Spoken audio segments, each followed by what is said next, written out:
Mi nuera Valeria me mandó una botella de vino tinto carísimo para mi cumpleaños, con una tarjeta que decía, especial como tú, querida Carmen. Al día siguiente me llamó preguntando si ya me lo había tomado, y cuando le dije que no podía por mis medicamentos, pero que mi madre había venido de visita, y le serví una copa porque le encantó, se quedó en silencio, y después gritó, ¿cuándo se lo tomó? ¿Cuánto tomó? Esa reacción me dijo todo lo que necesitaba saber sobre las verdaderas intenciones de mi querida nuera. ¿Desde dónde nos estás viendo hoy? Déjanos tu ubicación en los comentarios y dale like y suscríbete al canal. Pero déjame contarte cómo llegué a descubrir que la mujer que mi hijo Miguel trajo a casa hace 5 años no era la angelita dulce que todos creíamos. Mi nombre es Carmen Herrera. Tengo 64 años. Soy viuda desde hace 3 años cuando perdí a mi querido Esteban.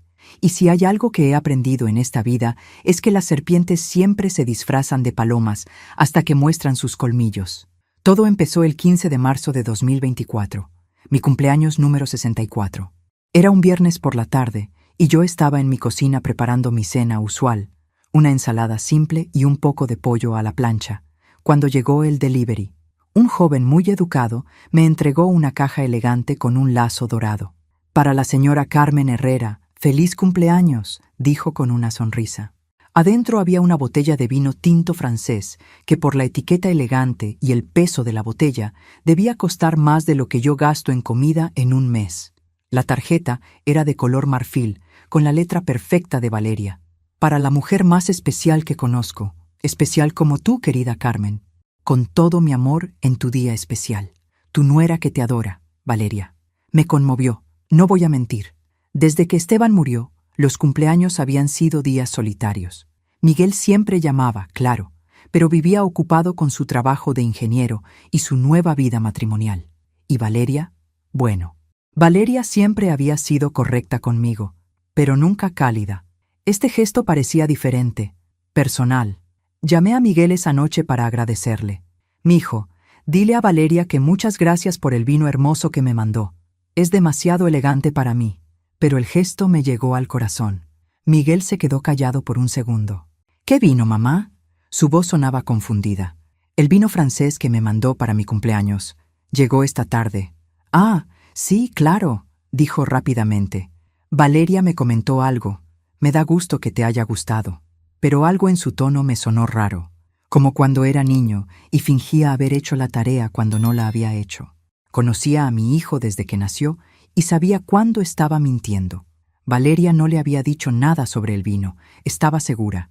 Esa noche guardé la botella en mi refrigerador. No soy gran bebedora. Desde que tomo medicamentos para la presión arterial, mi doctora me ha recomendado evitar el alcohol. Pero pensé que tal vez podría servir una copita pequeña en alguna ocasión especial. O mejor aún, guardarla para cuando vinieran visitas. El sábado 16 de marzo amaneció nublado. Yo estaba en mi jardín regando mis rosas cuando sonó el teléfono. Era Valeria, y su voz sonaba extraña, como forzada. «Carmen, ¿cómo estás? ¿Cómo pasaste tu cumpleaños?» Me pareció raro porque normalmente Valeria me hablaba solo cuando necesitaba algo. Que la recogiera del salón de belleza cuando Miguel estaba trabajando, o que le prestara mi molde para hacer flan para alguna reunión social. «Muy bien, mija. Muchas gracias por el vino tan hermoso que me mandaste. Fue un detalle muy lindo de tu parte». «De nada, Carmen. ¿Ya te lo tomaste?» La pregunta me sorprendió por lo directa. «¿Ya me lo tomé?» «No, mija, ya sabes que no puedo tomar alcohol por mis medicamentos. Pero mi mamá vino ayer en la tarde a visitarme, y cuando vio la botella tan elegante, me pidió que le sirviera una copita. Le encantó. Dijo que había estado muy bueno». El silencio al otro lado de la línea fue tan largo que pensé que se había cortado la llamada. «¿Valeria? ¿Estás ahí?» Entonces exploté. «¿Cuándo se lo tomó? ¿Cuánto tomó?» El tono desesperado de su voz me puso la piel de gallina. «¿Qué te pasa, Valeria? ¿Por qué gritas así?» Mi corazón empezó a latir más fuerte. «Nada, perdón. Es que... ¿Tu mamá está bien? ¿Cómo se siente?» «Pues bien. Se fue a su casa como a las 7 de la noche. ¿Por qué preguntas eso?» «No, por nada. Solo cuídala mucho, ¿sí? Y si se siente mal, llévala al doctor inmediatamente». Cuando colgó el teléfono, me quedé parada en mi cocina, con un frío helado recorriéndome todo el cuerpo. La reacción de Valeria no era normal. Nadie se desespera así porque alguien haya tomado vino, a menos que el vino tuviera algo que no debía tener. Esa posibilidad me golpeó como un puño en el estómago, pero inmediatamente traté de convencerme de que estaba exagerando. Valeria era muchas cosas: vanidosa, superficial, a veces grosera cuando creía que nadie la escuchaba, pero no una envenenadora. ¿O sí? Marqué inmediatamente el número de mi madre. Siguiente. Rosa Herrera, 87 años, viuda también, pero con más energía que muchas personas de 50. El teléfono sonó y sonó hasta que saltó el contestador. Raro. Mi mamá siempre contesta el teléfono, especialmente los sábados cuando sabe que tengo tiempo libre para hablar largo. Manejé a su casa, que está a 15 minutos de la mía. Toqué el timbre varias veces. Nada. Usé mi llave de emergencia. ¡Mamá! ¡Mamá! ¡Soy Carmen!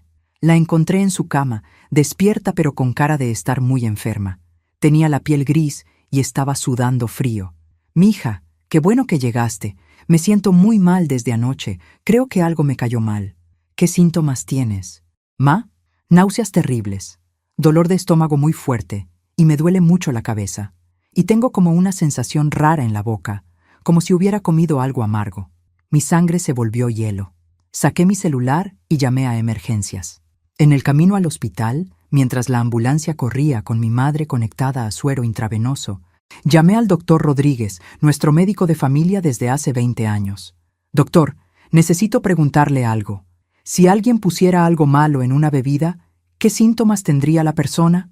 «Carmen, ¿qué está pasando? ¿Estás bien?» «Es por mi mamá. Está en la ambulancia camino al hospital con síntomas muy raros. Y tengo una sospecha horrible». Le conté todo. El vino, la llamada de Valeria, su reacción desesperada. El doctor Rodríguez se quedó callado un momento. «Carmen, trae esa botella al hospital inmediatamente, y todo lo que haya sobrado del vino que tomó tu mamá. No toques nada con las manos desnudas. Usa guantes de cocina. Si tus sospechas son correctas, necesitamos analizar eso cuanto antes». En el hospital, mientras los doctores atendían a mi madre, yo esperaba en el pasillo con la botella de vino envuelta en una bolsa de plástico. El doctor Rodríguez llegó corriendo. «¿Cómo está Rosa?» «Estable, pero muy enferma. Sus síntomas son consistentes con envenenamiento. Ya mandé muestras de su sangre al laboratorio y ahora necesitamos analizar esto». Tomó la botella con cuidado. «Carmen, si lo que sospechas es cierto, estamos hablando de intento de asesinato. Necesitas llamar a la policía». Las palabras me pegaron como una bofetada. Mi propia nuera había tratado de asesinarme, y por poco mata a mi madre inocente en el proceso. Pero antes de llamar a la policía, necesitaba entender exactamente con qué estábamos lidiando. Mi mente, que años de viudez me habían enseñado a mantener fría en las crisis, empezó a trabajar rápidamente. Si Valeria había tratado de envenenarme, tenía que haber una razón. Y si había una razón lo suficientemente fuerte como para intentar matarme, entonces también tenía que haber evidencia de esa razón en algún lugar. «Doctor, ¿cuánto tiempo tardan los análisis?» «Para detectar sustancias comunes, unas 4 horas. Para venenos más sofisticados, hasta 24 horas. Necesito ese tiempo. No voy a llamar a la policía hasta saber exactamente qué tengo entre las manos». El doctor me miró con preocupación. «Carmen, si ella intentó envenenarte una vez, no va a tener una segunda oportunidad», lo interrumpí. «Pero tampoco voy a acusar a alguien de intento de asesinato sin estar completamente segura. Además, si voy a la policía ahora, Valeria va a tener tiempo de destruir cualquier evidencia que pueda existir. Necesito ser más inteligente que ella». Esa noche me quedé en el hospital con mi madre. Los doctores dijeron que estaría bien, pero que necesitaba observación por 48 horas para asegurarse de que no hubiera daño permanente en sus órganos. Mientras ella dormía, yo planificaba. Si Valeria había tratado de matarme, tenía que ser por dinero. En 5 años de matrimonio con Miguel, había demostrado ser obsesiva con las cosas materiales, siempre preguntando sobre mi casa, mis ahorros, lo que Esteban me había dejado. Miguel ganaba bien como ingeniero, pero Valeria gastaba más de lo que él ganaba. La había visto revisar mis cosas cuando pensaba que no estaba mirando, hacer preguntas sobre mis inversiones Incluso una vez la caché fotografiando documentos en mi estudio. Pero había algo más. Algo que había notado pero no había querido reconocer. En los últimos meses, Miguel había estado diferente conmigo, más distante, menos afectuoso, como si Valeria le hubiera estado metiendo ideas en la cabeza sobre mí. Y ahora que lo pensaba, él había parecido sorprendido genuinamente cuando mencioné el vino, lo que significaba que Valeria había actuado sola. A las 3 de la mañana, mientras mi madre dormía tranquila, con los monitores marcando que sus signos vitales se estabilizaban, tomé una decisión. No iba a ser víctima de nadie, y definitivamente no iba a dejar que una niñita manipuladora destruyera a mi familia y tratara de asesinarme en el proceso. El domingo por la mañana, después de que los doctores confirmaran que mi madre estaba fuera de peligro, manejé a casa de Miguel y Valeria. Necesitaba ver su reacción cuando supiera que mi madre había sobrevivido, pero más importante, necesitaba buscar evidencia mientras ella estuviera desprevenida. Toqué el timbre a las 9:30 am, lo suficientemente temprano para que todavía estuvieran en casa, pero no tan temprano como para parecer sospechoso. Miguel abrió la puerta en pijama, con cara de sorpresa. «Mamá, ¿qué haces aquí tan temprano? ¿Todo bien?» «Hola, mijo. ¿Está Valeria? Necesito hablar con ustedes dos». Desde la cocina llegó la voz de Valeria. «¿Quién es, amor?» Cuando me vio, su cara se puso blanca como el papel. «Carmen, qué sorpresa. ¿Cómo estás?» «Bueno, yo estoy bien, pero mi mamá tuvo que ir al hospital ayer en la noche». Valeria se agarró del respaldo de una silla. «¿Qué? ¿Qué le pasó?» Su actuación era bastante buena, pero yo había criado un hijo y sabía reconocer las mentiras. «Se intoxicó con algo que comió o bebió.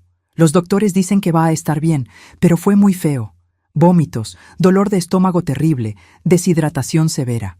Miguel se acercó inmediatamente. «¿Necesitas ayuda con algo, mamá? ¿Quieres que vaya al hospital?» «No, mijo, ya está estable. Solo venía a contarles y a pedirles un favor». Miré directamente a Valeria. «¿Te puedo pedir que me acompañes al hospital más tarde? Mi mamá preguntó por ti específicamente. Dijo que quería darte las gracias personalmente por el vino tan rico que tomó ayer».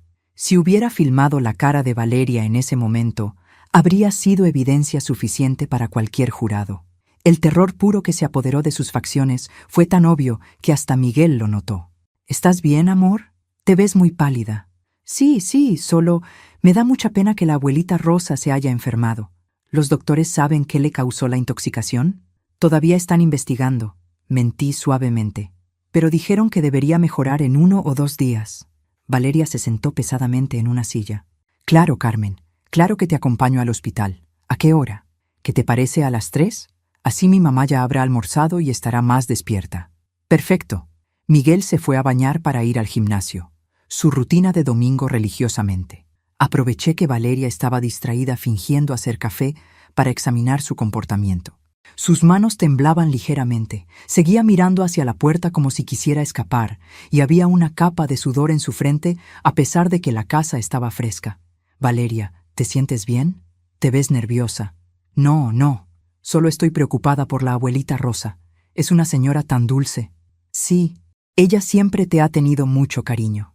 De hecho, ayer estuvo hablando de ti justo antes de que le sirviera el vino». Valeria dejó caer la cuchara que estaba usando para revolver el azúcar. «¿En serio? ¿Qué decía?» «Que le daba mucho gusto que Miguel hubiera encontrado una esposa tan especial». Usé la misma palabra que ella había puesto en la tarjeta, observando su reacción. «Ay, qué linda. Yo también la quiero mucho».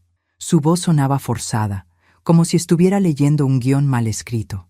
Cuando Miguel salió del baño, anuncié que me tenía que ir porque quería pasar por la farmacia a comprar algunas cosas para mi madre. «Nos vemos a las 3. Valeria, te mando mensaje con el número de cuarto cuando llegue al hospital». «Sí, ahí estaré». Pero yo no tenía intención de esperar hasta las 3. Tenía aproximadamente 2 horas mientras Miguel estaba en el gimnasio y Valeria estaba sola en la casa, probablemente entrando en pánico total. Era el momento perfecto para implementar la fase 2 de mi plan. Manejé a 3 cuadras de su casa y me estacioné donde pudiera ver cuando Miguel se fuera. A las 10:15 salió en su camioneta rumbo al gimnasio. Esperé 10 minutos más y luego regresé a la casa. Esta vez no toqué el timbre. Usé la llave que Miguel me había dado el año pasado para emergencias. Entré silenciosamente y escuché. Valeria estaba en el teléfono en su recámara, hablando en voz baja pero agitada. No funcionó. La vieja no se lo tomó. Su mamá sí, pero no se murió. No sé, está en el hospital pero va a estar bien.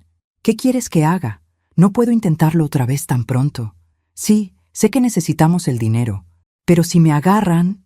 Me acerqué más, grabando todo con mi celular. Mi querida nuera estaba hablando con un cómplice. No me cuelgues, seguía diciendo Valeria. Tengo que ir al hospital con ella a las 3. ¿Qué le digo a la abuelita si me pregunta algo?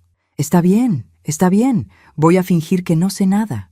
Pero Lorenzo, si esto sale mal, me vas a proteger, ¿verdad? Porque yo no voy a la cárcel por ti. Lorenzo. El único Lorenzo que conocíamos era Lorenzo Medina, el contador que había manejado las finanzas de Esteban y ahora manejaba las mías. Un hombre que tenía acceso completo a mis cuentas bancarias, mis inversiones, y sabía exactamente cuánto valía mi patrimonio. Mira, la vieja confía en mí completamente. Firma todo lo que le pongo enfrente sin leer. El plan va a funcionar. Solo necesitamos ser más cuidadosos. Sí, sé que ya gastaste parte del dinero. No, Miguel no sospecha nada. Él piensa que su mamá me adora. Mi sangre hervía, pero me obligué a mantener la calma y seguir grabando. Necesitaba toda la evidencia posible. ¿El testamento nuevo ya está listo? Perfecto. Después del funeral, Miguel va a heredar todo y yo lo manejo a él fácilmente. ¿Qué? No puede ser el mismo veneno otra vez. Los doctores ya tienen muestras. Tienes que conseguir algo diferente, algo que parezca natural, un ataque al corazón o algo así. Ya tenía suficiente. Me retiré silenciosamente de la casa y manejé directo a la estación de policía. Pero primero hice una parada en el despacho de mi abogado personal, el licenciado Hernández, que había sido amigo de Esteban durante 30 años. Carmen, ¿qué puedo hacer por ti un domingo? Roberto, necesito que me digas algo y necesito que seas completamente honesto conmigo. ¿Has tenido contacto recientemente con Lorenzo Medina sobre mis asuntos financieros? Su cara se puso seria inmediatamente. Carmen, siéntate. Sí, Lorenzo me contactó hace 2 semanas. Dijo que querías cambiar tu testamento, que querías asegúrate de que Miguel heredara todo directamente sin complicaciones, y que preferías manejarlo a través de él en lugar de traerlo directamente conmigo, porque no querías incomodarte con los detalles legales. ¿Y qué le dijiste? Le dije que eso me parecía raro porque tú siempre has querido estar involucrada en cada decisión legal, que necesitaba hablar contigo directamente antes de hacer cualquier cambio. ¿Y después? Me dijo que estabas pasando por una época emocional difícil, que la muerte de Esteban te había afectado más de lo que admitías, y que Miguel y Valeria estaban preocupados por tu capacidad de tomar decisiones financieras importantes. El puzzle se estaba armando completamente. Lorenzo había estado preparando el terreno para que, después de mi muerte, cualquier cambio de última hora en mi testamento pareciera el resultado de mi incompetencia mental, no de fraude. Roberto, te voy a pedir algo muy importante. ¿Puedes contactar a Lorenzo mañana por la mañana y decirle que ya tienes el testamento nuevo listo, que solo necesitas que yo pase a firmarlo? Dile que decidiste acceder a su petición porque notaste que efectivamente estoy más frágil últimamente. Carmen, ¿qué está pasando? Le conté todo. El vino, el envenenamiento de mi madre, la llamada que acababa de escuchar. Roberto palideció progresivamente mientras yo hablaba. Esto es intento de asesinato y fraude.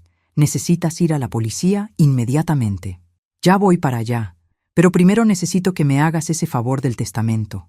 Quiero que Lorenzo se sienta confiado, que piense que su plan está funcionando. Así será más fácil agarrarlo con las manos en la masa. En la estación de policía me recibió la detective Luna Martínez, una mujer de unos 45 años, con cara inteligente y modales directos. Le mostré el video que había grabado y le expliqué toda la situación. Señora Herrera, esto es muy serio, pero para proceder necesitamos evidencia física del envenenamiento y tenemos que agarrar a los sospechosos en el acto. ¿Qué me recomienda que haga? Primero, vamos a analizar el vino inmediatamente con nuestro laboratorio. Segundo, necesitamos que usted siga actuando normal con ellos mientras preparamos una operación. Y tercero, esa cita que tiene hoy con su nuera. Nosotros vamos a estar escuchando.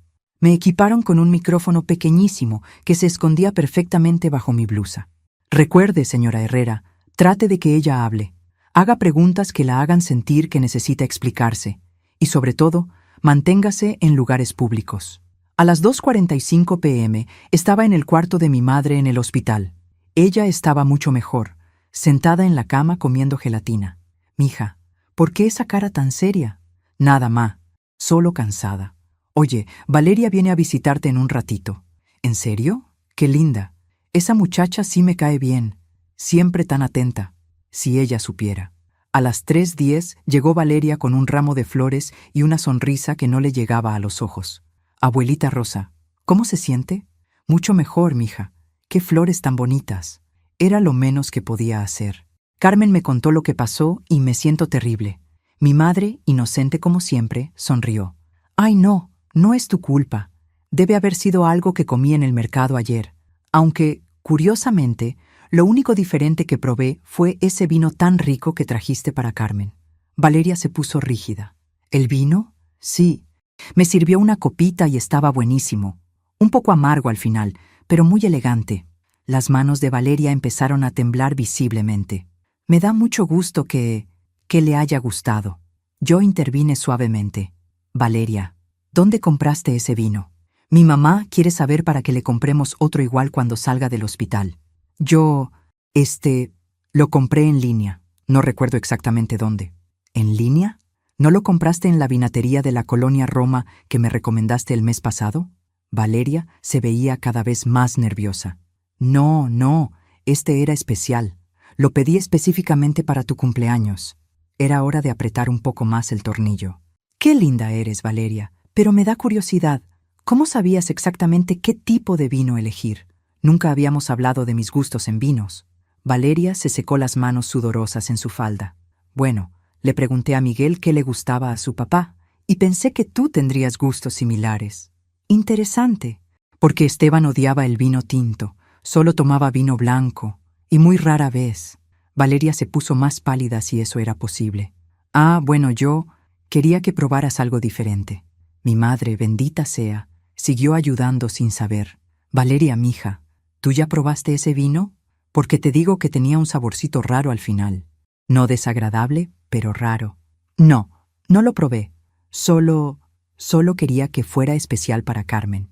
¡Qué extraño!, comenté casualmente, porque cuando hablé con la vinatería donde supuestamente lo compraste, me dijeron que no tenían registro de ninguna compra a tu nombre en las últimas semanas. Era mentira, por supuesto, pero quería ver su reacción. Valeria se levantó bruscamente. ¿Sabes qué, Carmen? Me acabo de acordar que tengo una cita con el dentista. Se me había olvidado completamente. Pero si acabas de llegar, lo siento muchísimo, abuelita Rosa.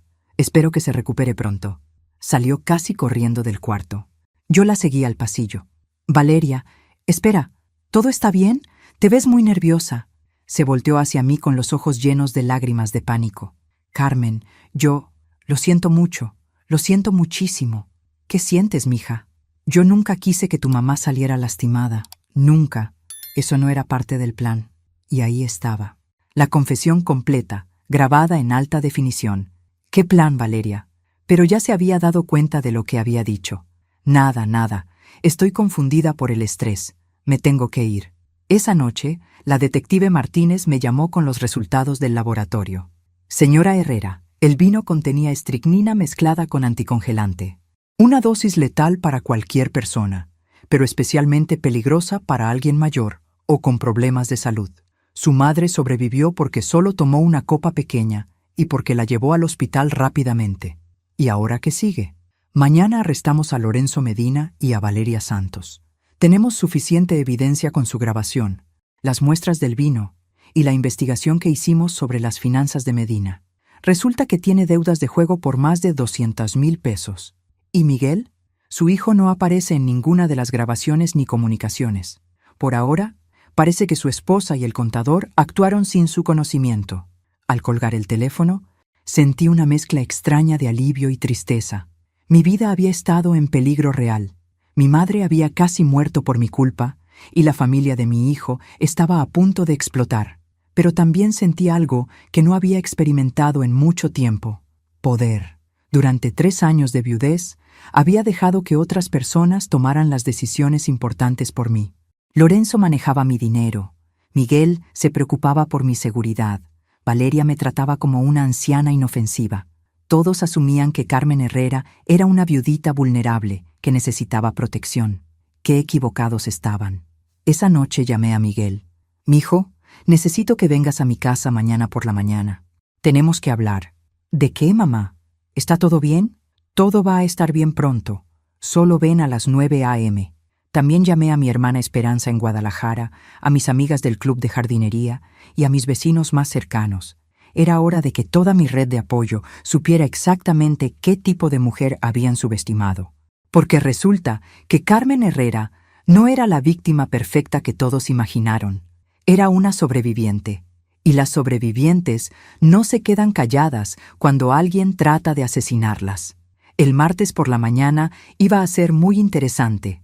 El martes 19 de marzo a las 9 a.m. en punto, Miguel tocó el timbre de mi casa. Se veía cansado, preocupado, y tenía ojeras como si no hubiera dormido bien. «Buenos días, mamá. ¿De qué querías hablar?» Lo hice pasar y le serví café en la cocina, el mismo lugar donde había planeado cómo desenmascarar a su esposa asesina. «Mijo, siéntate. Lo que te voy a decir va a ser muy difícil de escuchar». Miguel se puso tenso inmediatamente. «¿Estás enferma? ¿Es algo grave?» «No estoy enferma, Miguel, pero alguien trató de matarme el viernes pasado». Su cara cambió por completo. «¿Qué? ¿Cómo que alguien trató de matarte?» «El vino que Valeria me mandó para mi cumpleaños estaba envenenado, con estricnina y anticongelante». Miguel se puso blanco como la pared. «Eso es imposible. Valeria nunca... Tiene que ser un error». «No es un error, mi hijo. Tengo las pruebas del laboratorio de la policía, y también tengo esto». Puse mi celular en la mesa y reproduje la grabación de Valeria hablando por teléfono con Lorenzo. A medida que la grabación avanzaba, Miguel se veía más y más devastado.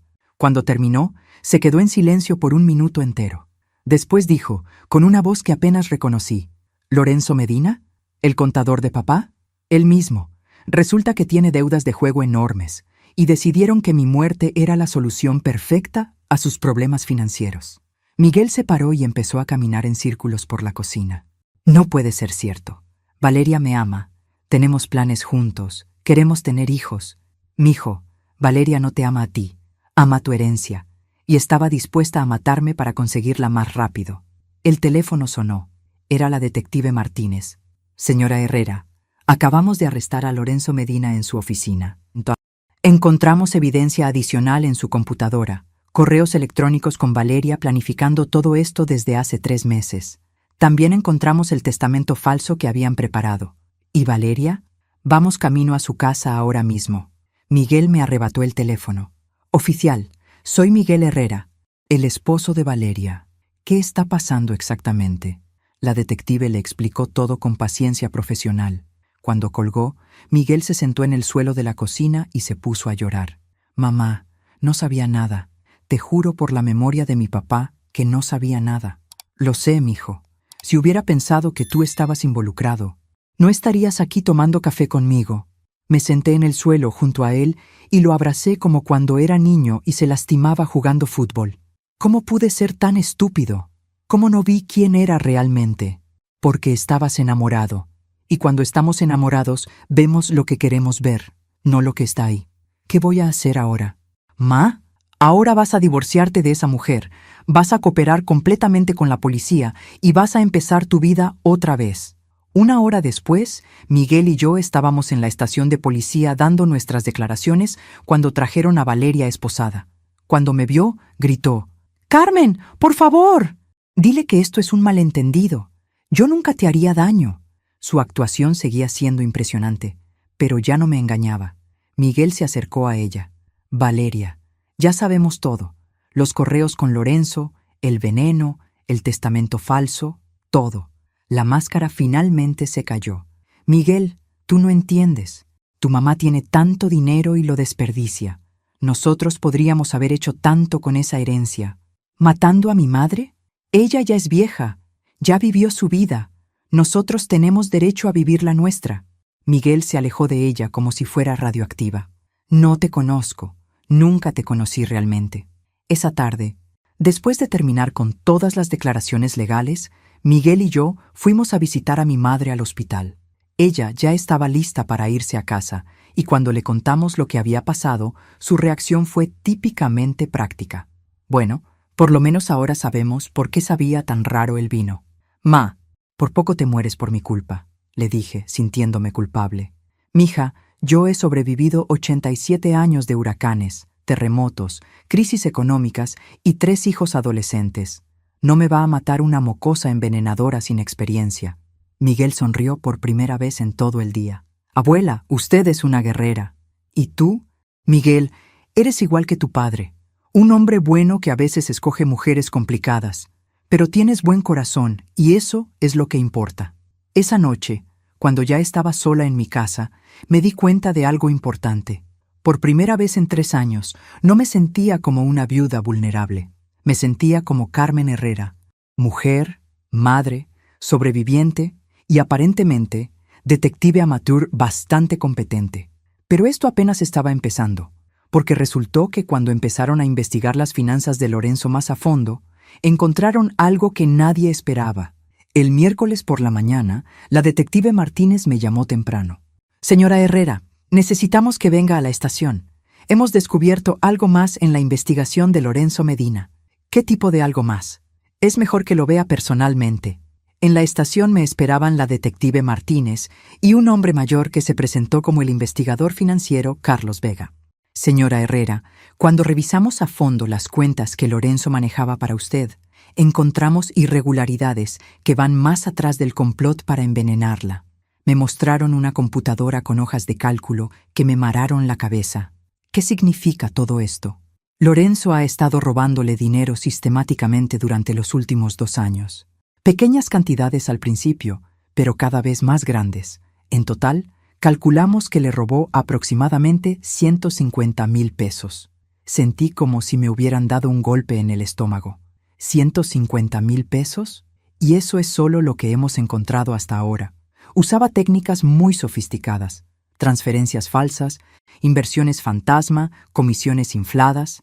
Si no hubiéramos investigado por el caso del envenenamiento, probablemente nunca lo habríamos descubierto. Entonces la situación financiera desesperada que los llevó a intentar matarme fue causada por él mismo robándome. Exactamente. Es irónico y perverso al mismo tiempo. El investigador Vega cerró su laptop. Lorenzo creó el problema y después decidió que asesinando la fuente del dinero podía solucionarlo. ¿Puedo recuperar el dinero? Una parte sí. Encontramos algunas de las cuentas donde lo escondió, pero mucho ya lo perdió en el casino. Sin embargo, su seguro de responsabilidad profesional debería cubrir el resto. Esa tarde fui a contarle todo a Miguel. Lo encontré en su oficina, donde aparentemente había estado enterrándose en trabajo para evitar pensar en su vida personal. Mijo, tengo más noticias sobre tu exesposa y su socio. ¿Exesposa? Todavía estamos casados técnicamente. No por mucho tiempo, espero. Le conté sobre el robo adicional. Miguel se puso furioso de una manera que no había visto desde que era adolescente. Ese desgraciado no solo trató de matarte, sino que te había estado robando durante años. Y Valeria lo sabía, tenía que saber. Probablemente por eso se desesperaron. Lorenzo ya había robado tanto que necesitaban acceso completo a mi patrimonio antes de que alguien se diera cuenta. Mamá, yo revisé algunos de esos estados de cuenta cuando papá murió. ¿Cómo no noté las irregularidades? Porque confiabas, mijo, igual que yo. Lorenzo había sido el contador de tu papá durante 15 años. ¿Quién iba a sospechar? De ahora en adelante, yo voy a manejar todo lo relacionado con tus finanzas. No más contadores externos. Esa noche, mi hermana Esperanza llegó de Guadalajara. Se había tomado un autobús en cuanto le conté por teléfono lo que había pasado. Carmen, estoy tan orgullosa de ti, pero también estoy furiosa. ¿Cómo se atrevieron a lastimar a nuestra mamá y a tratar de matarte? Ya están pagando. Esperanza, Valeria y Lorenzo van a estar en la cárcel mucho tiempo. Bien, pero eso no es suficiente. Esa mujer casi deja a Miguel viudo y huérfano al mismo tiempo. Casi destruye nuestra familia. Tenía razón. El daño emocional había sido enorme. Miguel estaba devastado, confundido y cuestionando todo su juicio sobre las personas. Mi madre había pasado 2 días aterradores en el hospital. Yo había perdido la confianza que había tardado años en construir después de la muerte de Esteban. Esperanza, ¿te puedo pedir un favor? Lo que necesites. Quédate unos días. Miguel necesita familia alrededor ahora mismo y yo necesito procesar todo esto. Los siguientes días fueron un remolino de actividades legales. Declaraciones adicionales, reuniones con abogados, papeleo para recuperar el dinero robado. Pero también fueron días de reflexión. Me di cuenta de que había estado viviendo en piloto automático desde la muerte de Esteban, dejando que otros tomaran decisiones por mí, asumiendo que mi papel era ser la viudita tranquila y cooperativa. Nunca más. El viernes, Miguel vino a cenar a mi casa. Esperanza había cocinado cochinita pibil, la comida favorita de Miguel desde niño. Ma, he estado pensando en todo esto, y me di cuenta de algo importante. ¿Qué cosa, mijo? Tú salvaste tu propia vida. Si hubieras sido la víctima que ellos pensaron que eras, estarías muerta y yo nunca habría sabido la verdad. ¿Y eso qué significa? Significa que subestimé a mi propia madre tanto como ellos. Pensé que necesitabas que te protegiera, que te cuidara, que tomara decisiones por ti, pero resulta que eres más fuerte e inteligente que todos nosotros juntos. Esperanza sonrió desde la cocina. Le dije que se tardó en darse cuenta. «¡Cállate, tía!», Miguel le gritó, pero estaba sonriendo. Era la primera vez que lo veía realmente relajado desde que empezó esta pesadilla, pero aún faltaba una sorpresa más, y esta iba a ser la más grande de todas. El lunes siguiente, la detective Martínez me llamó con urgencia en su voz. «Señora Herrera, necesitamos hablar inmediatamente. Ha surgido nueva información muy importante». «¿Qué tipo de información?». «Valeria está cooperando con la investigación. Ha confesado más detalles y hay otros involucrados». En la estación de policía me esperaba una escena que jamás había imaginado. Valeria estaba sentada en una sala de interrogación, sin maquillaje, con ropa de la cárcel, y se veía 10 años mayor que la última vez que la había visto. «Señora Herrera, Valeria dice que tiene información que puede ayudar en casos similares, pero solo hablará si usted está presente». «¿Por qué yo?». Dice que se siente culpable por lo que le hizo y que necesita pedirle perdón directamente. No era algo que esperaba, pero mi curiosidad ganó. «Está bien, la escucho». Entré a la sala de interrogación. Valeria levantó la vista e inmediatamente empezó a llorar. «Carmen, yo sé que no tengo derecho a pedirte nada, pero necesito que sepas la verdad completa». «Te escucho». «Lorenzo no fue el único. Esto es parte de algo más grande. Hay una red de contadores, abogados y trabajadores de casas de retiro que identifican a personas mayores con dinero y sin familia cercana. Lorenzo me contactó a mí porque necesitaban a alguien que pudiera acercarse a ti a través de Miguel». Me quedé helada. «¿Estás diciendo que esto fue planeado desde antes de que conocieran a Miguel?». «Yo conocí a Miguel en una boda hace 5 años. Pero no fue casualidad. Lorenzo me dijo que investigara a la familia, que me acercara al hijo, que me casara con él si era necesario». La detective Martínez tomó notas rápidamente. «¿Cuántas víctimas ha tenido esta red?». «No lo sé exactamente. Lorenzo mencionó otros casos. Personas mayores que habían muerto de causas naturales después de cambiar sus testamentos. Señora López de la Condesa, don Ricardo del Pedregal, otros». «Valeria, ¿por qué me estás contando esto ahora?». «Porque cuando estaba en la celda, pensé en tu mamá en el hospital, en lo cerca que estuvo de morir por mi culpa, y me di cuenta de que me había convertido en un monstruo. Llevaste 5 años fingiendo que amabas a mi hijo. Al principio era fingido, pero después sí llegué a quererlo. Pero Lorenzo me recordaba constantemente las deudas, la presión, y me convenció de que tú ya habías vivido tu vida y que nosotros teníamos derecho a la tuya». La detective se inclinó hacia adelante. «Valeria, necesitamos nombres, direcciones, todo lo que recuerdes sobre esta red. Les voy a dar todo. Pero quiero que Carmen sepa que lo que siento por Miguel era real. La parte de asesinar a su mamá era parte del negocio, pero el amor por él era verdadero. Salí de esa sala sintiéndome nauseabunda. Mi caso personal había destapado una red criminal que había estado operando durante años, matando personas mayores para robar sus herencias. ¿Cuántas familias habían perdido a sus abuelos, madres, padres, sin saber nunca que habían sido asesinados? Esa tarde me reuní con Miguel para contarle las nuevas revelaciones. Su reacción fue de horror puro. ¿Ella fingió amarme durante 5 años solo para poder matarte? Pero dice que después sí te llegó a amar de verdad. ¡No me importa! Toda nuestra relación fue construida sobre una mentira. Mijo, sé que esto es horrible, pero piénsalo de esta manera. Tu matrimonio salvó mi vida. ¿Cómo? Si Lorenzo hubiera elegido a otra víctima sin familia o con familia menos unida, habría funcionado.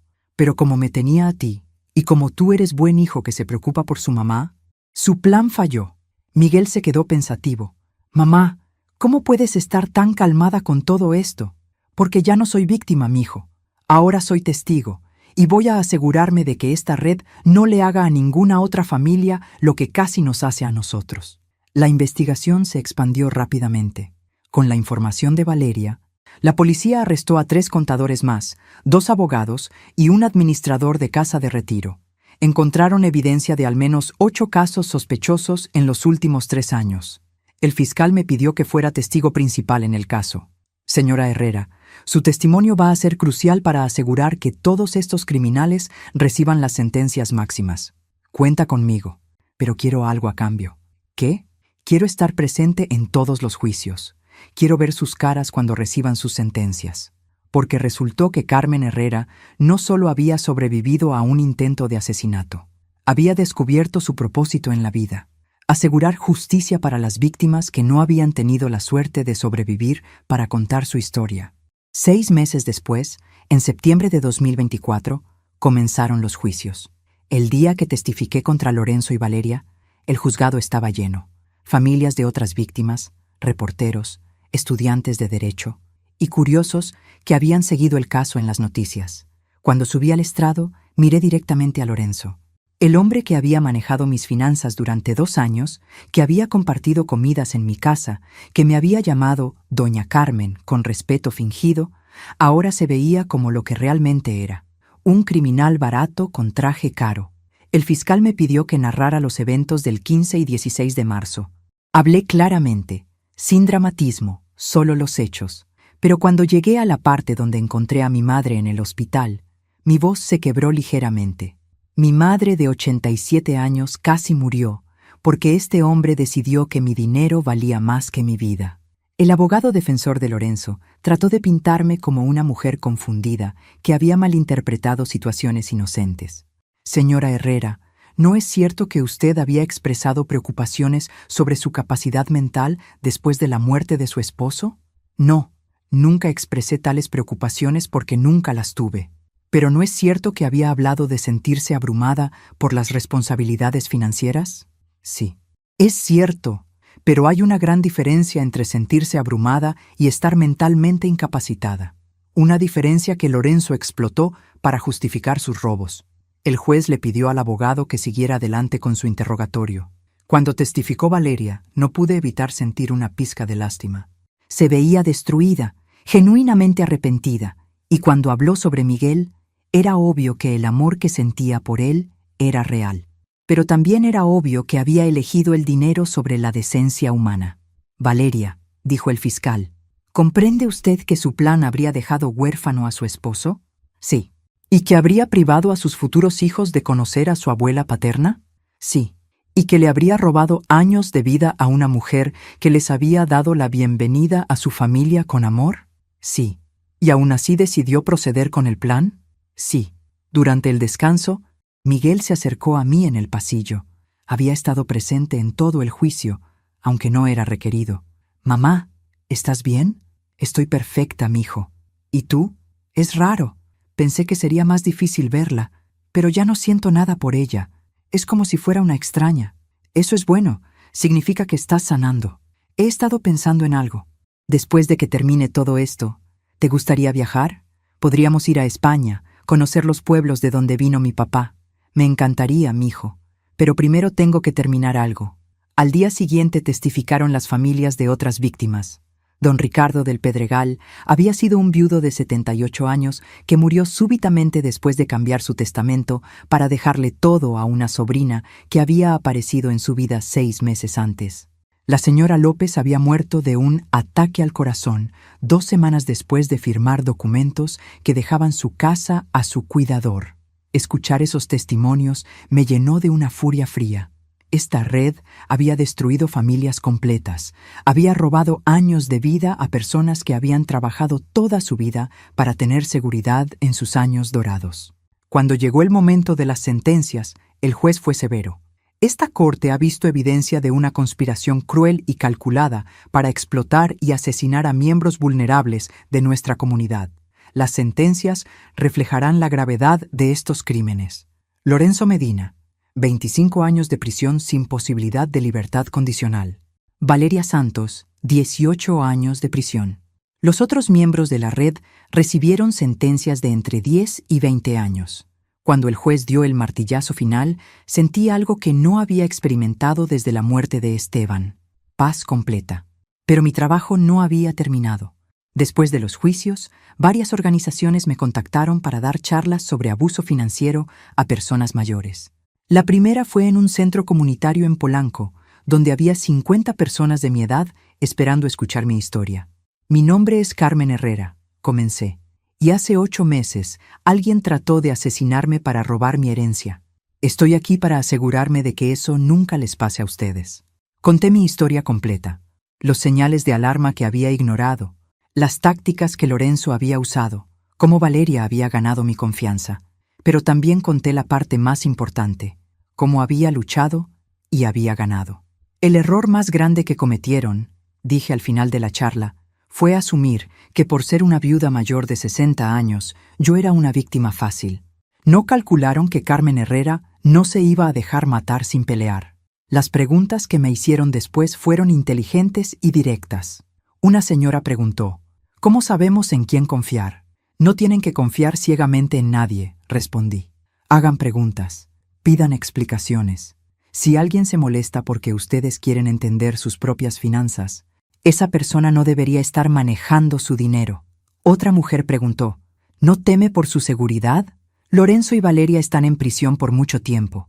Su red fue desmantelada, y ahora todo el mundo sabe mi historia. Sería muy difícil para alguien más hacerme daño sin que fuera obvio. Después de la charla, una reportera de Televisa me pidió una entrevista. Señora Herrera, ¿qué le diría a otras mujeres mayores que han perdido a sus esposos y se sienten vulnerables? Que vulnerability no es lo mismo que debilidad, que necesitar ayuda no significa renunciar a su poder, y que nunca, nunca es demasiado tarde para defenderse. La entrevista se transmitió a nivel nacional. Mi teléfono no paró de sonar durante días. Mujeres contándome sus propias experiencias, pidiendo consejos, ofreciendo apoyo. Me di cuenta de que había encontrado mi nueva misión en la vida. Miguel y yo finalmente hicimos ese viaje a España en noviembre. Visitamos el pueblo de Asturias, donde había nacido Esteban. Comimos en restaurantes locales, caminamos por calles medievales. Una noche, cenando en Santiago de Compostela, Miguel me dijo: «Mamá, estoy orgulloso de ti». «¿Por qué, mijo?» «Por no haberte dejado vencer, por haber luchado, por haber convertido algo horrible en algo que ayuda a otras personas. Tu papá me enseñó a ser fuerte, pero la experiencia con Valeria me enseñó a usar esa fuerza. ¿Alguna vez la perdonarás?» «Ya la perdoné, Miguel, pero perdonar no significa olvidar o permitir. Significa que ya no cargo su veneno en mi corazón». Cuando regresamos a México, encontré un sobre en mi puerta. Adentro había una carta de Valeria desde la prisión. «Carmen, sé que no tengo derecho a pedirte nada, pero quería que supieras que he usado mi tiempo aquí para conseguir mi título de contabilidad legalmente. Cuando salga, quiero trabajar ayudando a víctimas de fraude financiero. Tal vez nunca pueda reparar el daño que causé, pero puedo tratar de evitar que otros lo hagan». Guardé la carta sin responderla. Tal vez en unos años, cuando haya cumplido una parte sustancial de su sentencia y haya probado que su arrepentimiento es genuino, considere si tiene algo que ofrecer a la sociedad. Pero eso será decisión mía, en mi tiempo, bajo mis términos. Hoy, un año después de que intentaron asesinarme, vivo en la misma casa, manejo mis propias finanzas y doy charlas 2 veces por semana sobre protección contra abuso financiero. Mi madre, ahora de 88 años, viene a visitarme todos los domingos y todavía hace comentarios sarcásticos sobre el vino feo que me dio esa muchacha. Miguel se casó otra vez hace 3 meses, con una doctora llamada Patricia que conoció en un curso de primeros auxilios. Esta vez me involucré en el proceso de conocerla, y puedo confirmar que Patricia es genuina, inteligente y, lo más importante, tiene su propio dinero. La fundación que creé con parte del dinero recuperado de Lorenzo ya ha ayudado a 15 familias que han sido víctimas de fraude similar. Y cada vez que alguien me pregunta si no preferiría tener una vida más tranquila, les digo la verdad. Nunca en mi vida me había sentido más viva que desde que decidí luchar, porque resulta que Carmen Herrera no era la víctima que todos pensaron que sería. Era una superviviente, y las supervivientes no solo sobreviven, prosperan, protegen a otros y se aseguran de que las personas que las subestimaron paguen las consecuencias. Esa niñita que pensó que podía envenenar a una viuda indefensa para robar su herencia aprendió una lección muy valiosa. Nunca subestimes a una mujer que ya no tiene nada que perder y todo que proteger.